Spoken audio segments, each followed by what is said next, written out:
everyone. Thank you for tuning in to my YouTube video, and thank you to my live audience for being here tonight. There's everyone. There you are. Okay. My name is Jennifer Wright, and I will be reading you a children's book tonight for my public speaking class for Texarkana College. The book is called The Girl Who Loved Wild Horses. It was written and illustrated by Paul Goebel and was published in 1979. The front. The Girl Who Loved Wild Horses. The book was for Janet. The people were always moving from place to place following the herds of buffalo. They had many horses to carry the teepees and all their belongings. They trained their fastest horses to hunt the buffalo.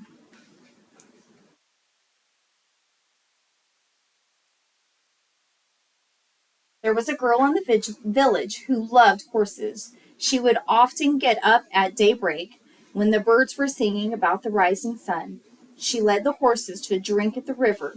She spoke softly, and they followed. People noticed that she understood horses in a special way.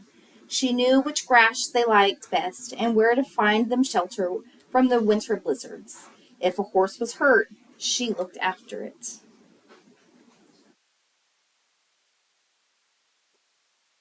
Every day, when she had helped her mother carry water and collect firewood, she would run off to be with the horses.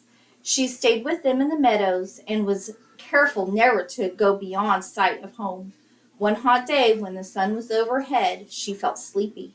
She spread her blanket and lay down. It was nice to hear the horses eating and moving slowly among the flowers. Soon she fell asleep. A faint rumble of distant thunder did not wake her. Angry clouds began to roll across the sky, with lightning flashing in the darkness beneath. But the fresh breeze and scent of rain made her sleep soundly.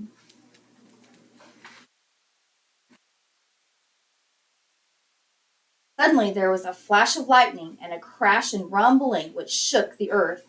The girl leapt to her feet in fright. Everything was awake. Horses were rearing up on their hind legs and snorting in terror. She grabbed a horse's mane and jumped on his back.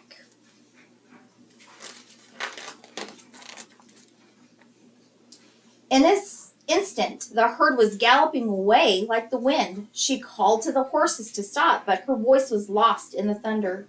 Nothing could stop them. She hugged a horse's neck with her fingers twisted into his mane. She clung on, afraid of falling under the drumming hooves. The horses galloped faster and faster, pursued by the thunder and lightning. They swept like a brown flood across hills and through valleys. Fear drove them on, leaving their familiar grazing grounds far behind. At last the storm disappeared over the horizon. The tired horses slowed and then stopped and rested. Stars came out and the moon shone over the hills the girl had never seen before. She knew they were lost. The next morning she was wakened by a loud neighing. A beautiful spotted stallion was prancing to and fro in front of her, stamping his hooves and shaking his mane. He was strong and proud and more handsome than any horse she had ever dreamed of. He told her that he was the leader of all the wild horses who roamed the hills. He welcomed her to live with them. She was glad, and all her horses lifted their heads and neighed joyfully, happy to be free with the wild horses. The people searched everywhere for the girl and the vanished horses.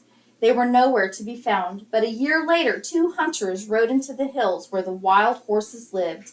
When they climbed a hill and looked over the top, they saw the wild horses led by the beautiful spotted stallion. Beside him rode the girl leading a colt. They called out to her. She waved back, but the stallion quickly drove her away with all of his horses. The hunters galloped home and told them what they had seen. The men mounted their fastest horses and set out at once. It was a long chase. The stallion defended the girl and the colt. He circled round and round them so that the riders could not get near. They tried to catch him with their ropes, but he dodged them. He had no fear. His eyes shone like cold stars. He snorted and his hoofs struck as fast as lightning. The riders admired his courage. They might never have caught the girl except her horse stumbled and she fell. She was glad to see her parents, and they thought she would be happy to be home again, but they soon saw she was sad and missed the colt and the wild horses. Each evening as the sun went down, people would hear the stallion neighing sadly from the hilltop above the village, calling for her to come back. The days passed. Her parents knew the girl was lonely. She became ill, and the doctors could do nothing to help her. They asked what would make her well again. I love to run with the wild horses, she answered. They are my relatives. If you let me go back to them, I will be happy forevermore. Her parents loved her and agreed that she should go back to live with the wild horses. They gave her a beautiful dress and the best horse in the village to ride. The spotted stallion led his wild horses down from the hills. The people gave them fine things to wear, colorful blankets and decorative saddles. They painted designs on their bodies and tied eagle feathers and ribbons to their mane and tails. In return, the girl gave the colt to her parents. Everyone was joyful. Once again, the girl rode beside the spotted stallion. They were proud and happy together, but she did not forget her people. Each year she would come back and always brought her parents a colt. And then one year she did not return and was never seen again. But when hunters next saw the wild horses, their gallop beside the mighty stallion was a beautiful mare with a mane and tail floating like wispy clouds about her. They said the girl had surely become one of the wild horses at last. Today we are still glad to remember that we have relatives among the wild people, the wild horse people, and it gives us joy to see the wild horses running free. Our thoughts fly with them. The end. And thank you very much for listening, everyone. And there we go. Goodbye.